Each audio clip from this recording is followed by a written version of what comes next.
Mi nombre es Pablo Fonteñez y soy de esas personas que compran con meses de anticipación la entrada a esa película que tanto esperaba. Que disfruta de ver 3 veces la temporada de una serie para que no se le escape ningún detalle. Y que lee cómics donde sea, sin que le importe lo que la gente piense de nosotros. Somos Sobredosis de Fandom y esto es lo que tenemos para decir.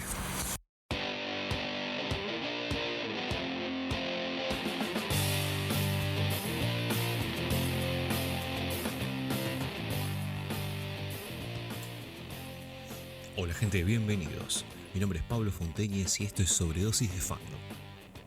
En este episodio tengo el placer de hacer algo distinto. Hoy tengo para ustedes una entrevista que, a pesar de la cuarentena, he podido realizar de manera virtual. Por WhatsApp, sí, por medio de mensajes. Esta entrevista se la realicé al señor Luciano Saracino. Los oyentes habituales del programa lo conocen porque le hice una reseña a su novela gráfica Itch, en la que Luciano fue guionista. Como ya les dije, esta entrevista fue por mensaje, pero hice mi mejor esfuerzo en compaginarla para que parezca en directo. Así que si encuentran algunos detalles, sepan disculparnos. Ahora sí, sin más explicaciones, empezamos. Como siempre, esperando de todo corazón que lo disfruten.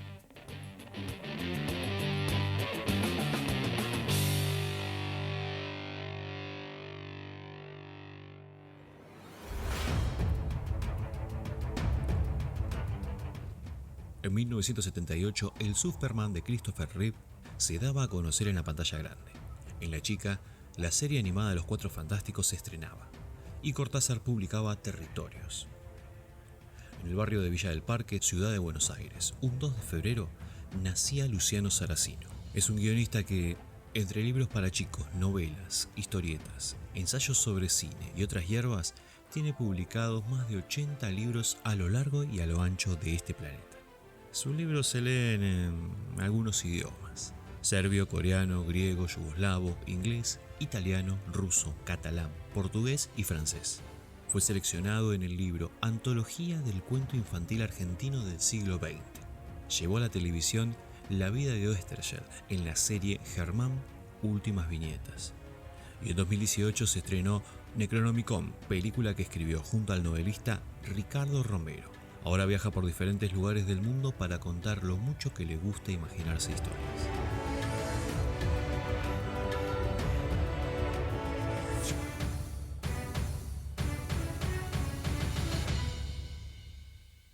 Luciano, en La Piedra de Sísifo dijiste: soy una especie de antropólogo de la historieta. Siempre me gusta ver qué más hay, qué otras cosas existen. ¿Cuáles fueron tus influencias? Cuando digo que me considero una especie de antropólogo de la historieta, justamente me refiero a eso. O sea, desde muy pibe me interesó ver qué había antes. Leo, investigo, disfruto mucho leyendo cómics de los 50, leyendo cómics de los 40. Cada vez que encuentro algo en alguna librería de viejo, en alguna tienda de saldos, en alguno de mis viajes, me lo compro. Tengo una especie de fetiche con el tipo de literatura pulp, especialmente la que tiene que ver con la historieta.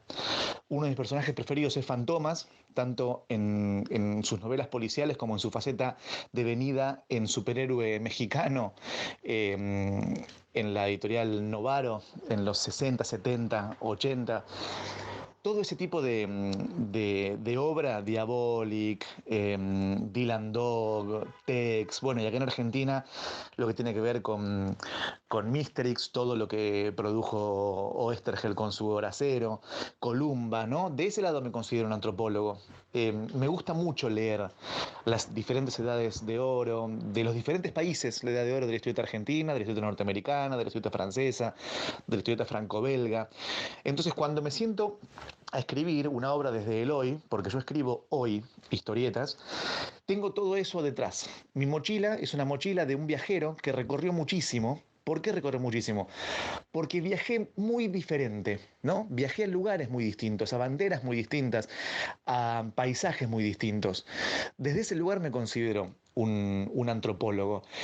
Y lo que tiene que ver con el hoy por supuesto que hay autores que todo el mundo considera geniales y de los cuales por supuesto me hermano, me amparo, los tengo debajo de mi paraguas cuando llega la tormenta, y tiene que ver con el mainstream porque a veces el mainstream tiene razón, ¿no? Me refiero a Gaiman, me refiero a Alan Moore, me refiero a Paco Roca, me refiero a Tute, me refiero, bueno, a un montón de autores que a la gente nos gusta y que los leemos y que tienen que ver. Bueno, alrededor de esos autores hay un montón de otros. Entonces voy como descubriendo, voy acercándome, voy asomándome. Entonces soy un antropólogo porque investigo el pasado y me gusta el pasado y tengo un fetiche con el pasado, pero también soy un viajero actual, en donde me gusta viajar en mi tiempo presente a ver qué están produciendo hoy en día mis contemporáneos, mis maestros contemporáneos aún vivos y los que están debajo mío en nivel etario, ¿no? ¿Qué están haciendo los pibes? Especialmente las pibas. Hay una generación hermosísima de pibas que están contando diferente, en un tono nuevo, con colores nuevos. Me refiero a colores, por supuesto, que no tienen que ver con lo cromático, sino al nivel de texto, al nivel de imaginería, al nivel de sensibilidades. Así que bueno, en ese sentido soy un antropólogo y en ese sentido también soy un viajero. No me he cansado todavía. Espero que todavía me queden piernas para seguir caminando. En página 12, allá por febrero de 2007, dijiste, y te prometo que es la última vez que cito algo: me parece que tuve una infancia lo suficientemente feliz como para volver a ella sin demasiados rencores o medios. No me pasa como esos autores que dicen, tengo un niño dentro y cuando lo escribo... No, yo soy un adulto que escribe para chicos. En esta entrevista hablas de tu infancia, de que creciste leyendo libros como El Mago de Oz y Peter Pan. Corregime si me equivoco, ¿eh? Pero también hablas de Batman y Corto Maltés. Pero, ¿recordás cuál fue tu primer contacto con un cómic? ¿Qué personaje de historieta era tu preferido o sigue siendo aún?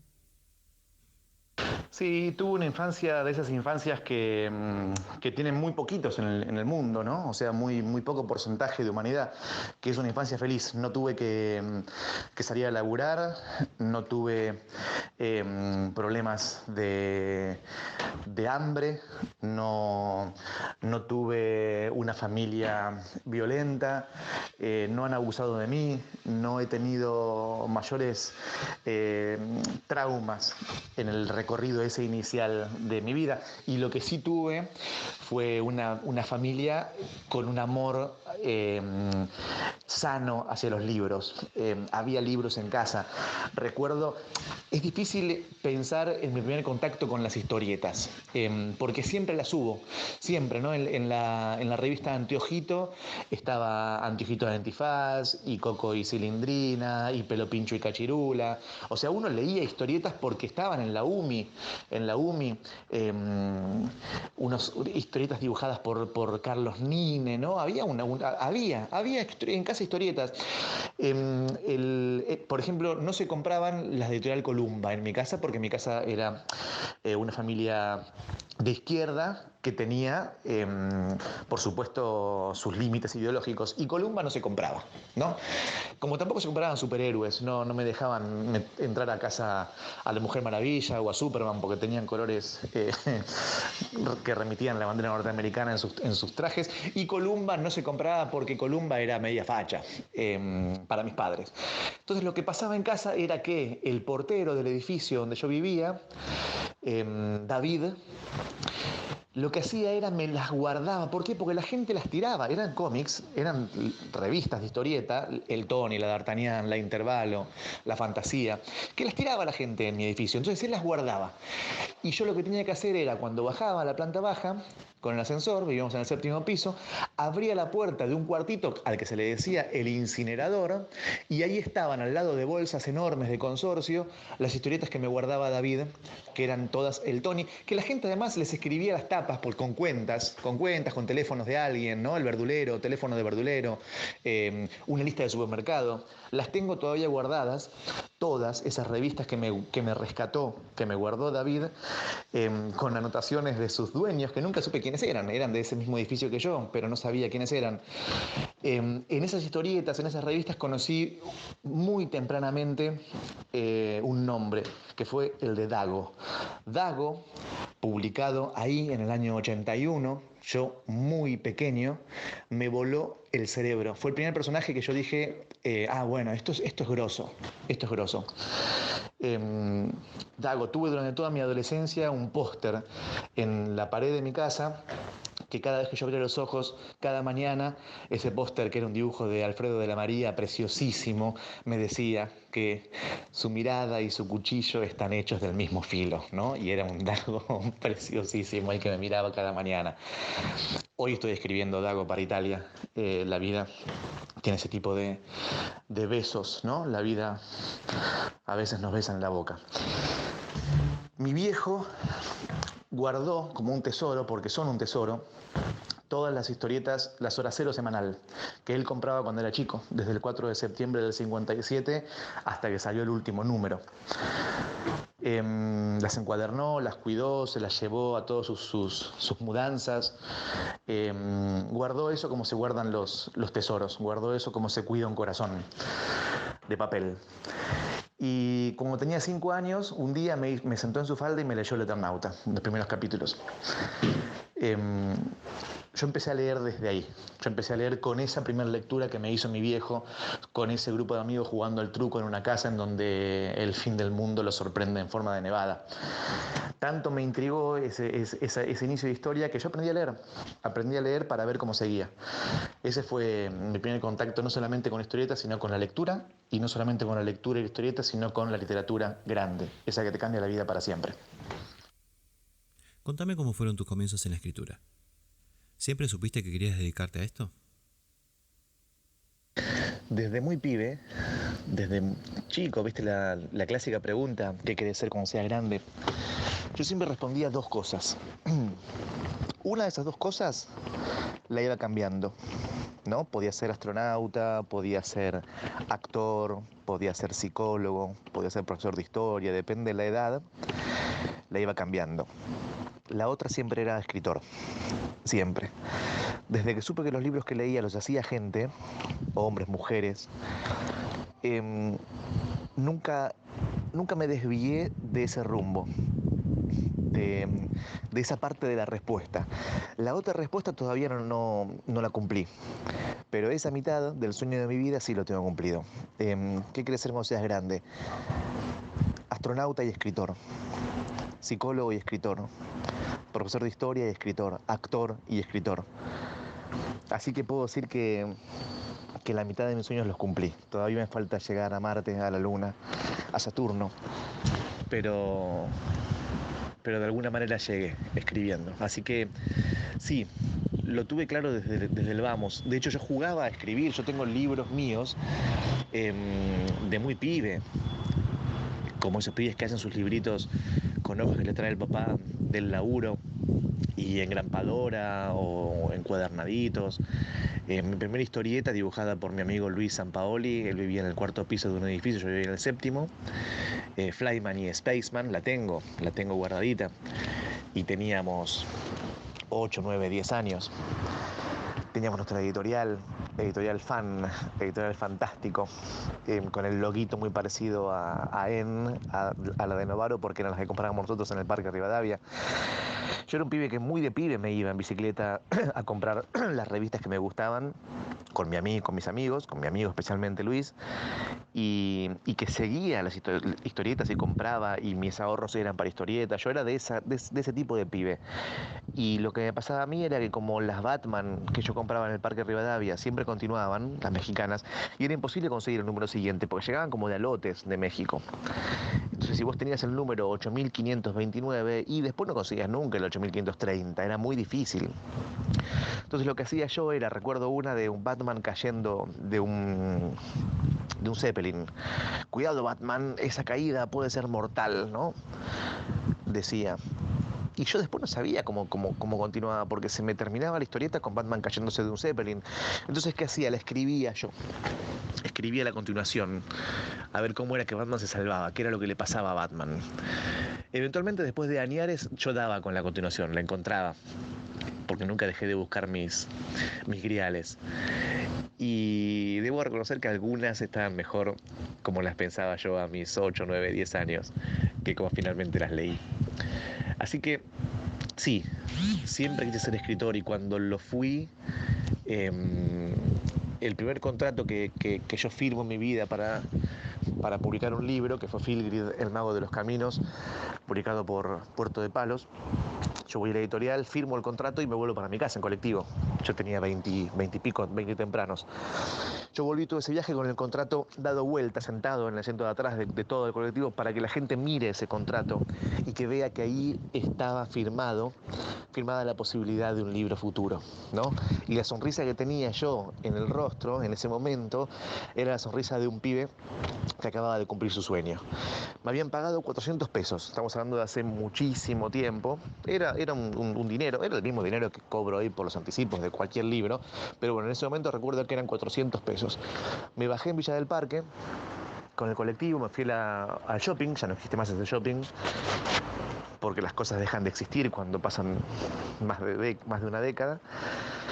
Y le compré con la plata de mi anticipo a mi amigo Luis Sampaoli un libro de Gulliver gigante, en una caja de madera, hermosísimo. Mi primer dinero de un anticipo lo usé para comprarle un regalo al primer dibujante que yo tuve en mi vida, cuando teníamos 7, 8, 9 años y vivía en el cuarto piso de un edificio y yo en el séptimo. Eso fue lo que hice con mi primer anticipo, comprarle a Luis un regalo. Ahora que Netflix se mete de lleno en producciones argentinas y están por traer El Eternauta en formato de serie, ¿no te gusta fantasear con la idea de una película sobre H? Respecto de Netflix y esta necesidad que tienen en este momento de buscar material por fuera de Marvel, de DC, de Disney, por supuesto que fueron a buscarlo en los contornos, ¿no es cierto? Se encontraron está dando vueltas Mac Miller, está dando vueltas, bueno, Umbrella Academy, The Voice, no solamente Netflix, el resto de plataformas también necesitan material. El material está en la historieta, claro que hay material en la historieta, hay mucho material y muy bueno dando vueltas. Si la pregunta es si yo estoy expectante a ver si Mr. Netflix me toca la puerta para realizar Itch, o cualquier otra, pero específicamente Itch, porque sin dudas es el libro más importante que tengo escrito y con posibilidades de hacer series. Sí, claro, no voy a ser humilde con eso, no voy a decirte no, bueno, no. Sí, no solamente lo espero, sino que lo deseo ansiosamente. Yo creo que podría ser una serie hermosísima Itch, y es un material que es parte del mundo, se publicó en todos los idiomas en donde Netflix llega. Con lo cual, sí, además puede ser una serie muy, muy hermosa. Claro que sueño con eso. ¿Te acuerdas que yo te dije que yo soñaba con ser escritor y astronauta, escritor y actor? Bueno, ahora sueño que Netflix haga la serie de Itch. Con Olivetti lo hablamos muchísimo. Nos encantaría, nos encantaría. En este momento estoy con un habano, en una pileta, un champán, esperando que Netflix venga a mi casa. En helicóptero van a venir porque tengo un helipuerto. Aquí lo estoy mirando mientras te mando este audio. Y esperando que lleguen, simplemente. No tengo otra cosa mejor que hacer durante la siguiente semana.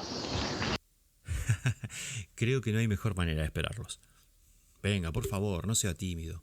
Quítese los zapatos y entre en la pileta, así charlamos. Ahora hablando de cosas que sí sucedieron.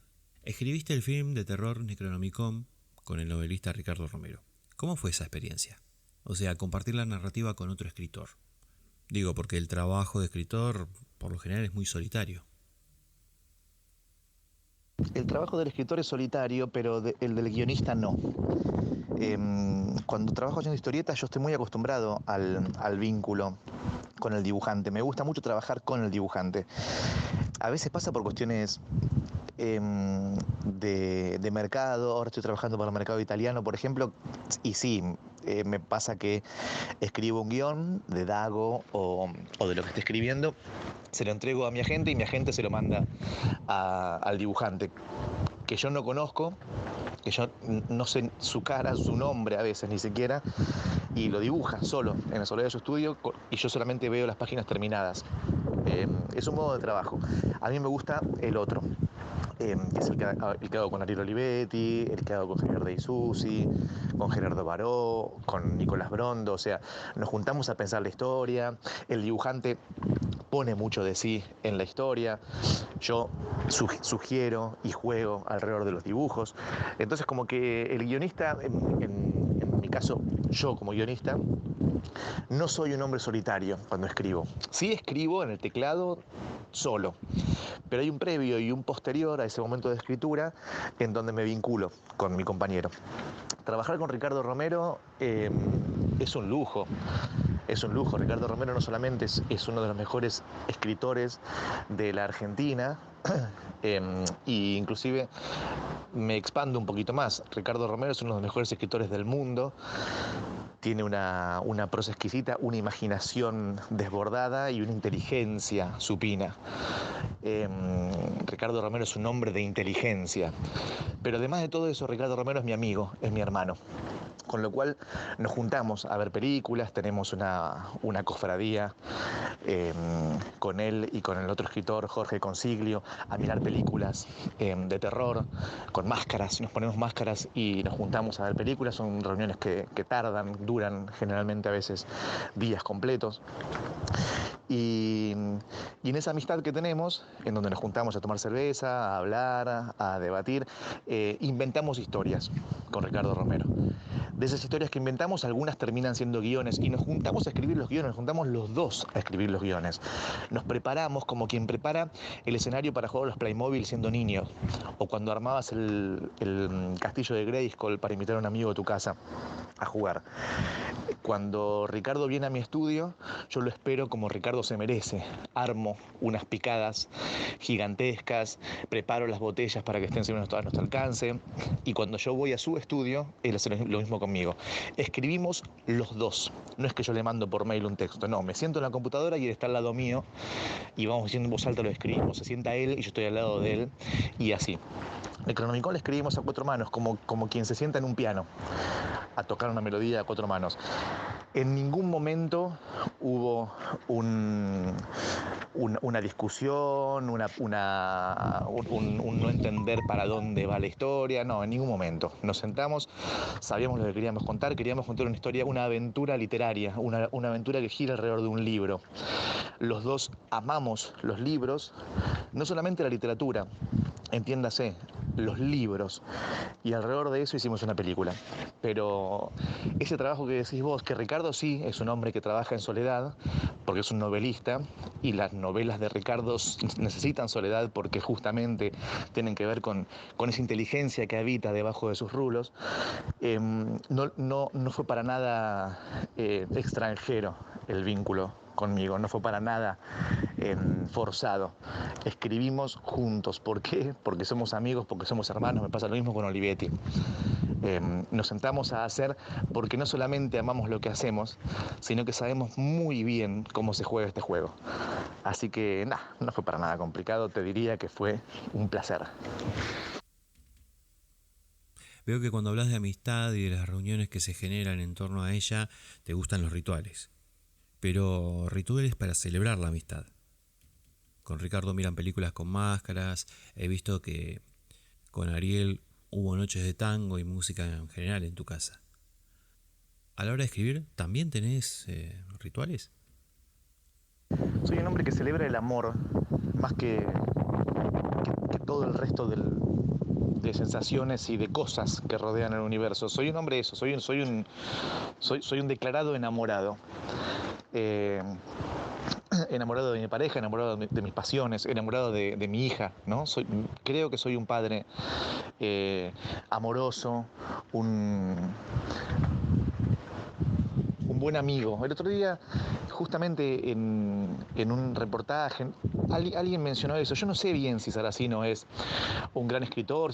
Saracino es un gran amigo. Y vos sabés que eso me hizo bien. Eso, de alguna manera, hizo que yo entendiese cómo es que hago las cosas que hago y por qué las hago. Me parece que por ahí va la cosa. Tengo mis rituales, por supuesto. Esta cofradía de las máscaras con Ricardo Romero y Jorge Consiglio, la hermandad de los martes con Ariel Olivetti, Néstor Pierres y Max Aguirre. Todos los martes nos juntamos en la casa de Olivetti a celebrar la amistad, a celebrar la vida.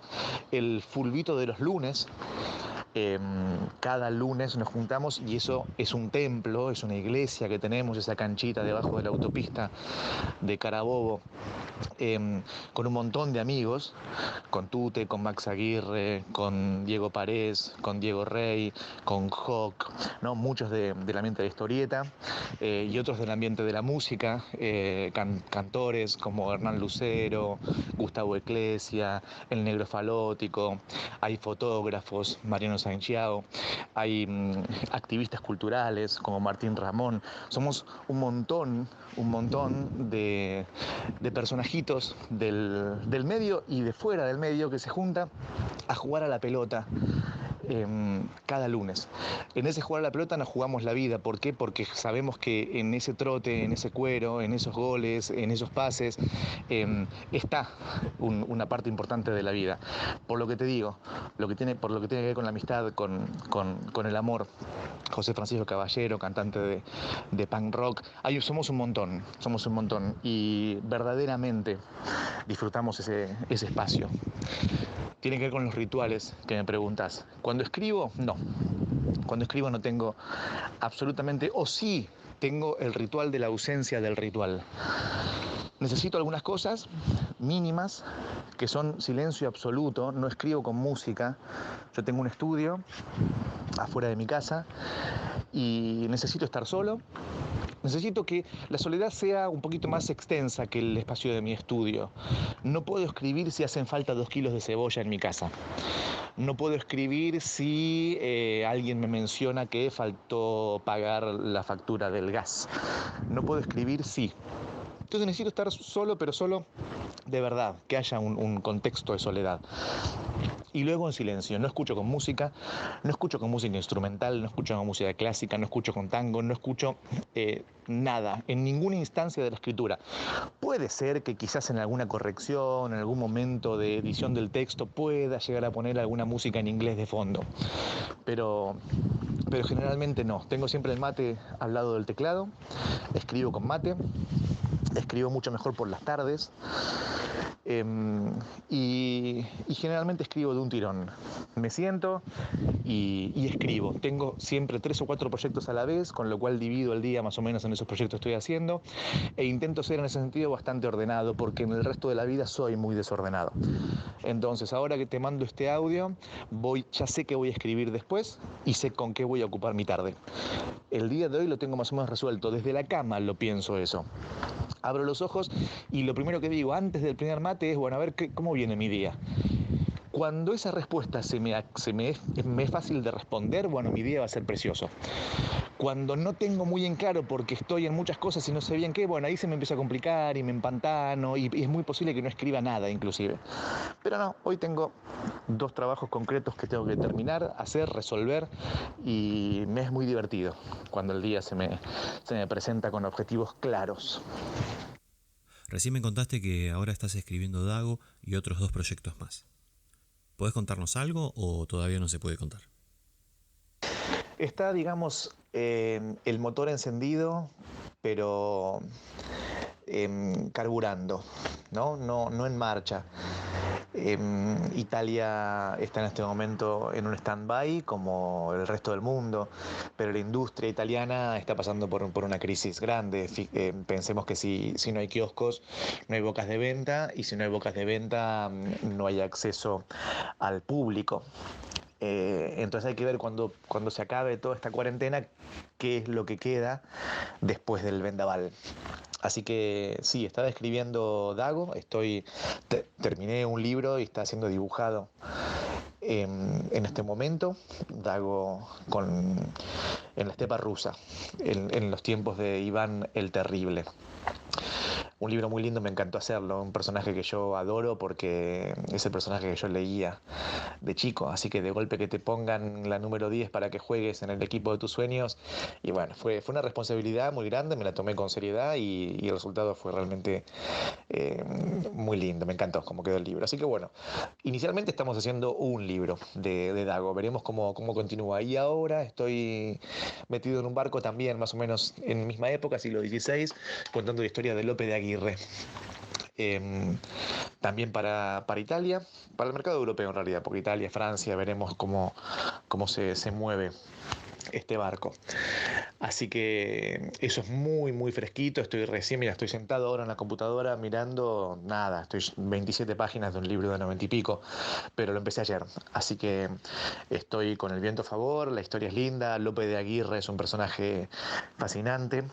Así que en eso estoy ahora trabajando en concreto para el mercado italiano y francés.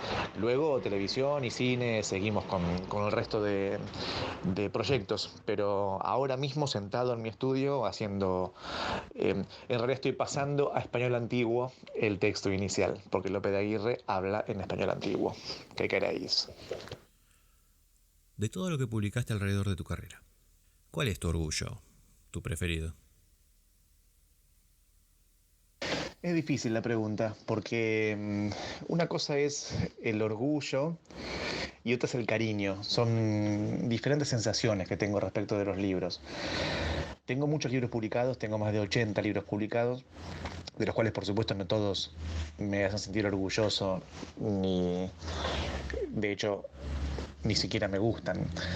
Pero sí creo que tengo algunos libros que me gustaría llevarme a la tumba, digamos. Estoy mirando la biblioteca con mis libros mientras te respondo, ¿eh? No vayas a creer que los tengo tan claros. Ometepe es un libro que se publicó en España, en Francia y en Argentina, ilustrado por Javier de Isusi, que le tengo enorme cariño. Me parece un libro preciosísimo. Itch, por supuesto, por lo que significa ese libro en mi carrera y en el vínculo con Olivetti. Cayetano, con Nicolás Brondo, la historia del príncipe orejudo, la verdad que quedó muy bonita, estoy muy contento. Herbert West es un libro del que estoy tremendamente orgulloso, quedó preciosísimo, hay una edición chilena y una edición argentina, dibujado por Rodrigo López. Verdaderamente es una maravilla. Las aventuras de Fede y Tomate, volumen 1 y volumen 2 y volumen 3, dibujada por Gerardo Baró. Me gusta el personaje, un niño que se atreve a todo, pero no a hablarle a la chica que le gusta. Una historia para chicos que realmente me gusta mucho.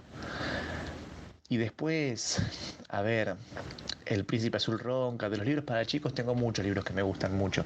Las agendas monstruosas que hicimos con Poli Bernatene para mí fue una puerta que me abrió todo el resto del mundo. Trabajar con Poli siempre es un placer. Los cuentos con sombrero, Buscando al Conde, La venganza del Jet y todo lo que hice con Poli me llena de orgullo. Y Las agendas monstruosas que se publicó alrededor de todo el mundo, bueno, fue el primer hit, digamos. Ese libro fue el libro que me dio la puerta, que me abrió la puerta. Hay uno que hice para España que se llama Cuento hasta tres, ilustrado por Leticia Ruiz Fernández, que es una maravilla de acuarelas. Hay algunos libros que me gustan mucho. La pequeña vikinga va a la escuela. Eh, tengo. Tengo algunos. No sé si te mencioné El Príncipe Azul Ronca, dibujado también por Gerardo Baró. Mira, me acabo de dar cuenta que tengo varios libros que me gustan mucho. ¿Te animás a decir uno que no te guste? No, no me animo. Pero te digo por qué no me animo. No porque hiera en algún punto mi ego, sino porque son libros que fueron trabajados por dibujantes, que fueron editados por editoriales, que tuvieron mucho esfuerzo, más allá de que el resultado no me guste, me parezcan horribles. Pero no te digo justamente por eso, porque hay un dibujante atrás que se podría sentir herido, hay una editorial a la que quizás mencionando el libro la puedo perjudicar. Pero, ojo, que no estoy diciendo que los libros no me gusten por el dibujante haya fallado o la editorial, no, son libros que inclusive tienen textos que están mal hechos, o libros que no publicaría hoy en día.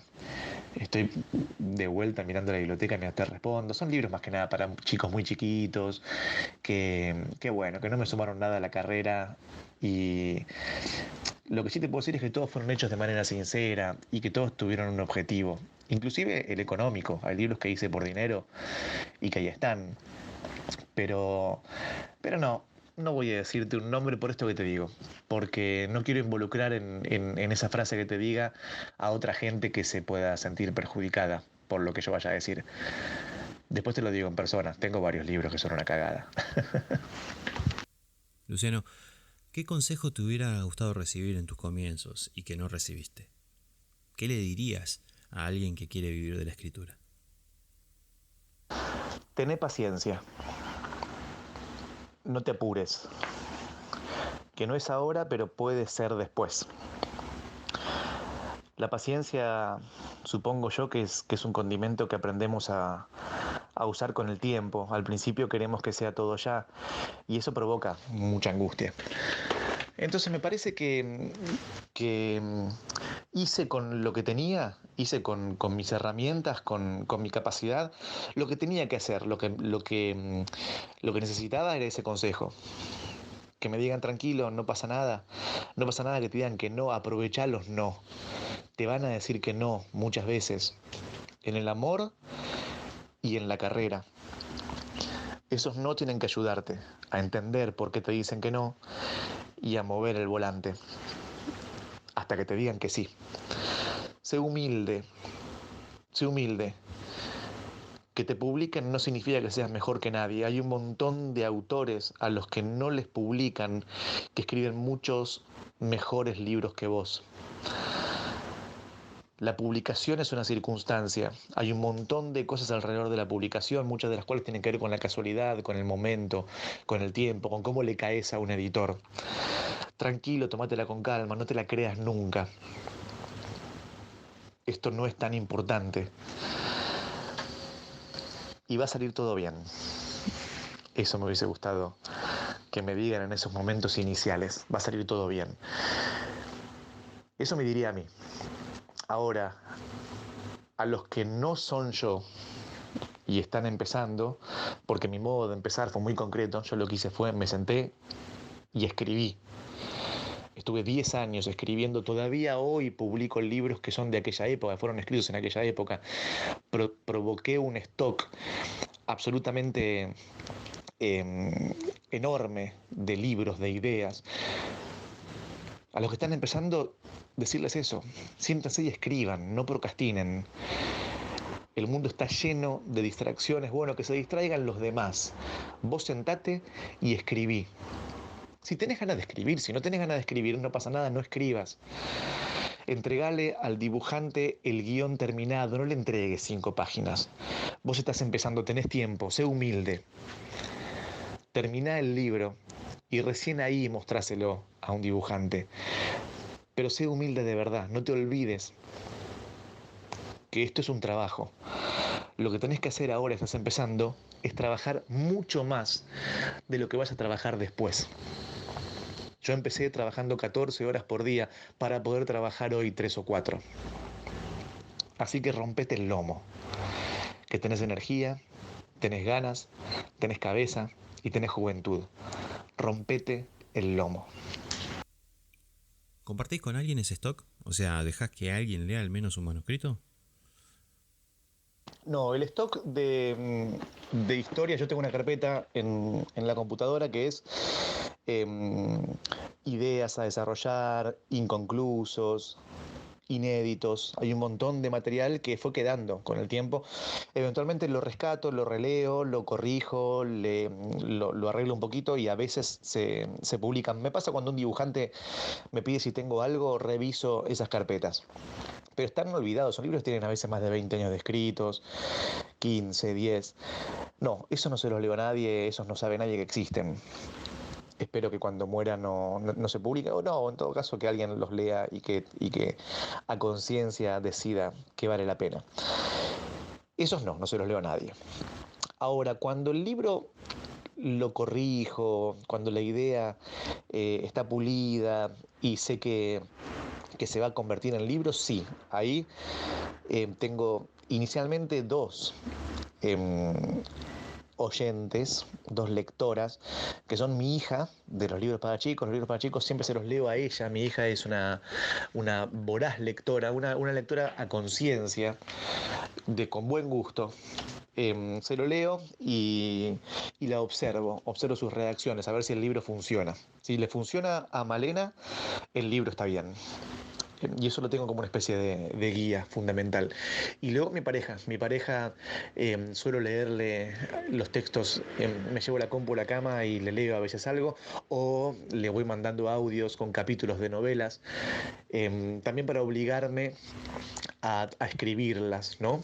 Si no escribo, ella no recibe el próximo audio. Entonces tengo que escribir para que ella reciba el audio. Son como detalles, diferentes